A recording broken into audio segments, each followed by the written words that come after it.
Hello everyone and welcome to another one of my mini set reviews where I'll be sharing my top picks for the new upcoming set, Phyrexia All Will Be One. The cards I'll be taking a look at are the black colored cards this time. This is the second video of my top picks video. I've already covered a white color in the previous video and I'll be going over each of the other colors in another video. The criterias for what makes it into my top picks are 1.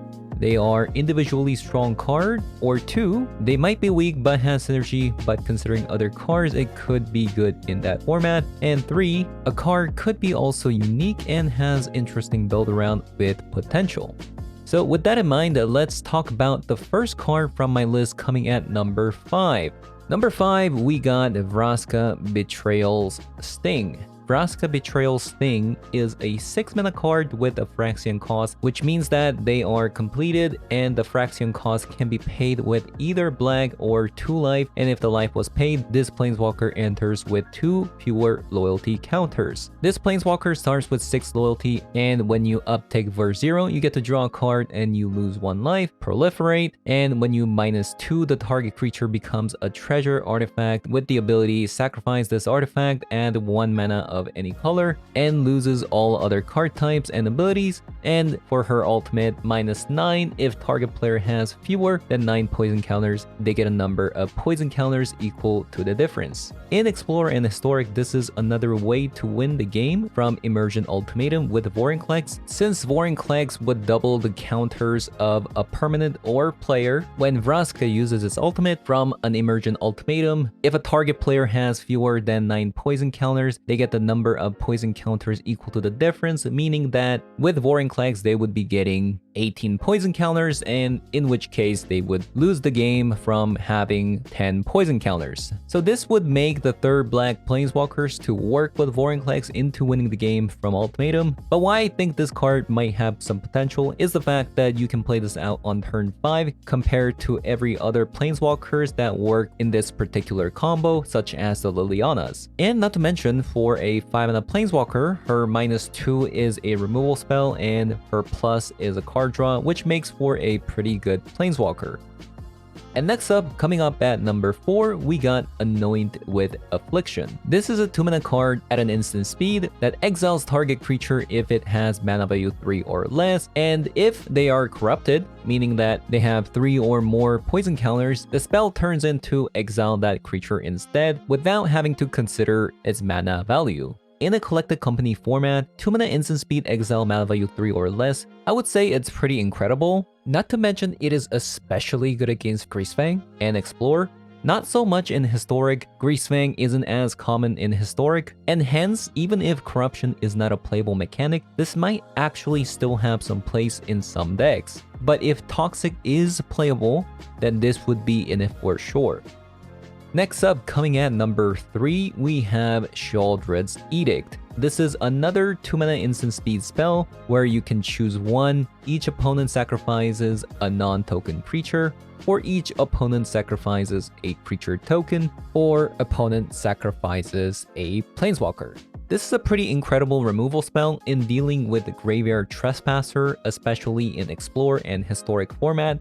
Although in Historic, they're not as common, but nonetheless, this should still be a very good 2-mana removal spell that can selectively destroy something that is otherwise hard to remove in certain cases. However, I do believe not being able to target exactly what you want to remove is why it's not too high on the list, but the fact that it can remove a Planeswalker at an instant speed is incredibly powerful, as control players now need to worry about Teferi being killed when Teferi is being played without open mana.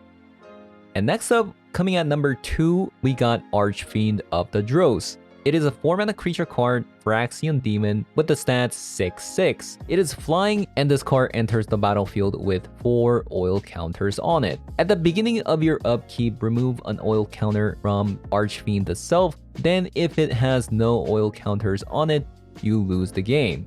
And as a plus, whenever a creature an opponent control dies, its controller loses 2 life. This card is one of my personal favorites of the set, And it might come as a little bit controversial putting this at number 2, but I genuinely believe that this card has a lot of potential considering that this can go into a fight rigging deck. Between Rotting Regisaur and this card, Black now has access to very large creatures that can be incredibly hard to block and potentially making fight rigging decks into quite a strong mid-range deck. And let's not forget that this is a 6/6 flyer. Even though you will lose the game in 4 turns, I strongly believe that the game will be over before that turn comes or the card gets removed.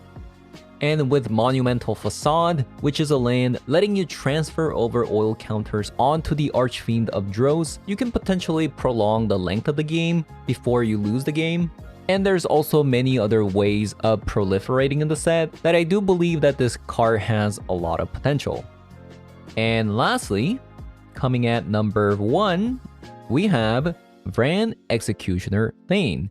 It is a 2-mana legendary creature, Phyrexia and Vampire. The Vampire might be a relevant typing. It is a 2-mana 2/2 card. Whenever one or more other creature you control die, each opponent loses 2 life and you gain 2 life. And this ability only triggers once each turn. I do believe that this will be a very good card to be played in a deck that can trigger killing one of your creatures every single turn.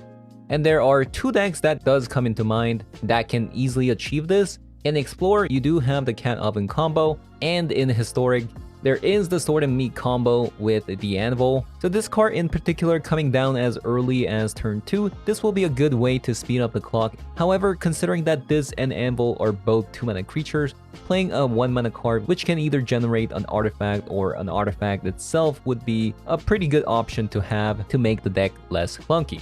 But I do believe this to be a pretty strong card in speeding up the clock of these slow and grindy combo decks, and I do expect a lot of people to be trying out this card when it comes out.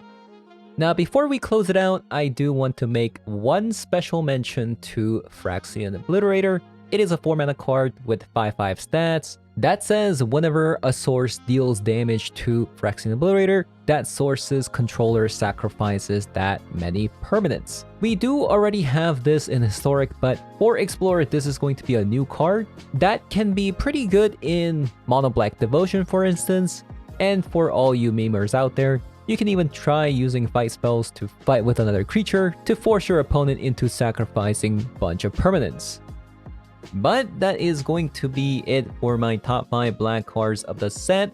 Tell me what you guys think. These are my personal favorites from the set. Compared to white, I do believe it does feel kind of bland because a lot of the top cards I picked out happens to be removal spells.